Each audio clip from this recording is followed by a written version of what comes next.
सभी को जय मसीह की गुड मॉर्निंग। सुबह के समय आज हम स्वागत करते हैं।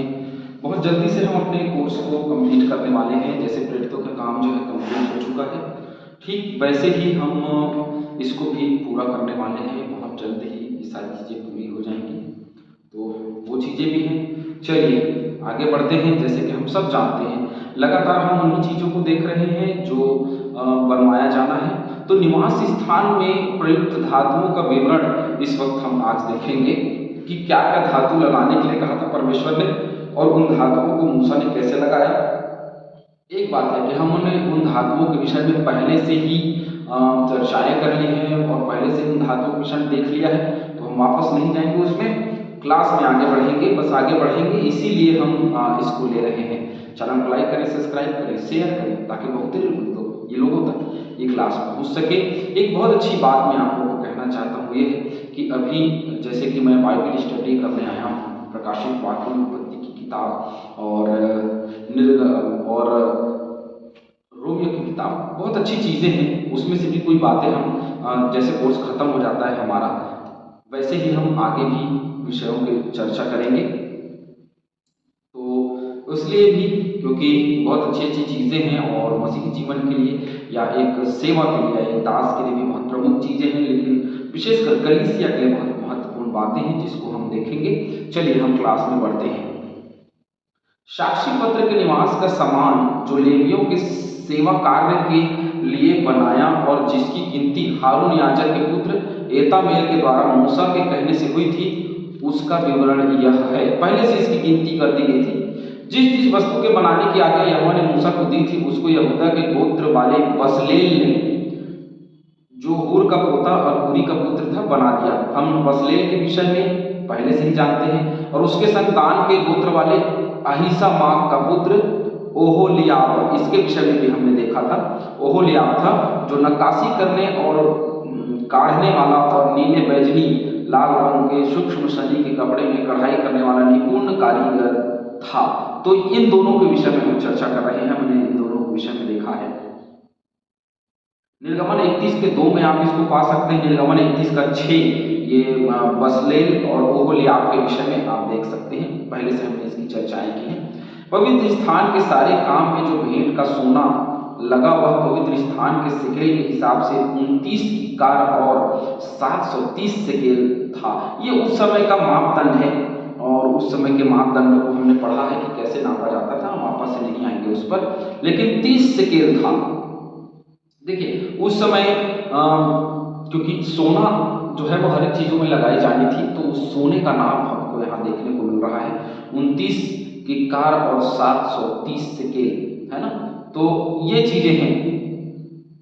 और मंडली के गिने हुए लोगों की भेंट की चांदी पवित्र स्थान के सिकेल के हिसाब से 100 किकार और 1775 सिकेल थी।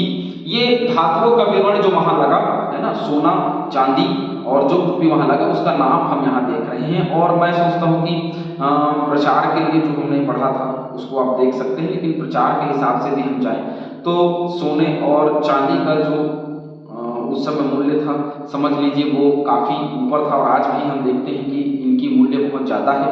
ये मूल्यवान चीज़ें हैं और उस समय मूल्यवान चीज़ें थी जो मंदिर में लगाई गई, और आज के समय पे भी हम वो मूल्यवान चीज़ों को देख पाते हैं।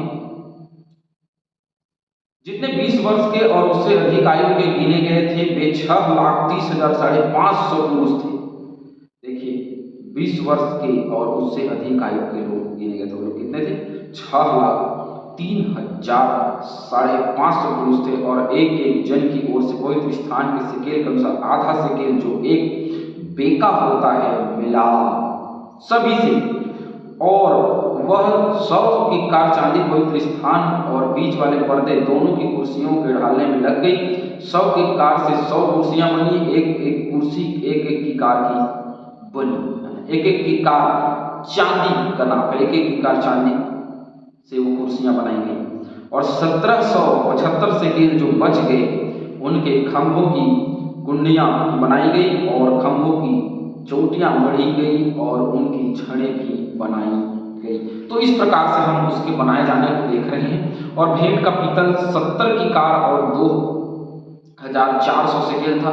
इसीलिए मिलाप वाले तंबू के द्वार की कुर्सियां और पीतल की वेदी, पीतल की झंझरी और वेदी का सारा सामान और आंगन के चारों ओर की कुर्सियां और उसके द्वार की कुर्सियां और निवास और आंगन के चारों तरफ के ओर के खूंटे भी बनाए गए। तो चांदी और सोने का इस्तेमाल वहां पे करने के लिए, और चोखा सोना है ना, हम देखते हैं कि चोखा सोना किसी प्रकार के उसमें मिलावट नहीं होनी चाहिए और इस प्रकार से।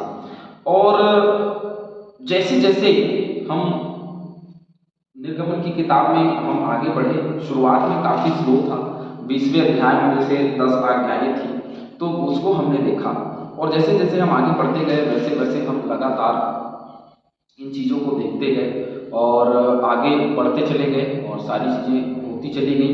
और सबसे बढ़िया चीज़ ये है कि परमेश्वर ने जो जो बातें मूसा को कही वो बातें हम देखते हैं कि वही वही बातें यहाँ पे भी प्रस्तुत की गई, वही वही बातें यहाँ पे बनाई गई। जो जो चीज़ों का इस्तेमाल करना था, जितनी क्वांटिटी में चाहिए था, उससे ज़्यादा का दान मिला, उससे ज़्यादा का भेंट मिला, लेकिन उतना लगाया गया जितना उस स्थान में जरूरी था और जितना उस मंदिर के लिए जरूरी था। और हम देखते हैं कि जैसे जैसे आप मूसा के आज्ञाओं में या निर्गमन की किताब में जैसे जैसे आप आगे बढ़ते हैं वैसे वैसे लगातार सारी चीज़ें जो है वो आगे बढ़ती चली जाती हैं, और इसीलिए हम हर एक बातों को देख पाते हैं, हर एक बातों को हर एक चीज़ों के अनुसार में हम कर पाते हैं और ये सारी चीज़ें हो पाती हैं। परमेश्वर इस वचन, इस क्लास के द्वारा आप सभी को बहुत आशीष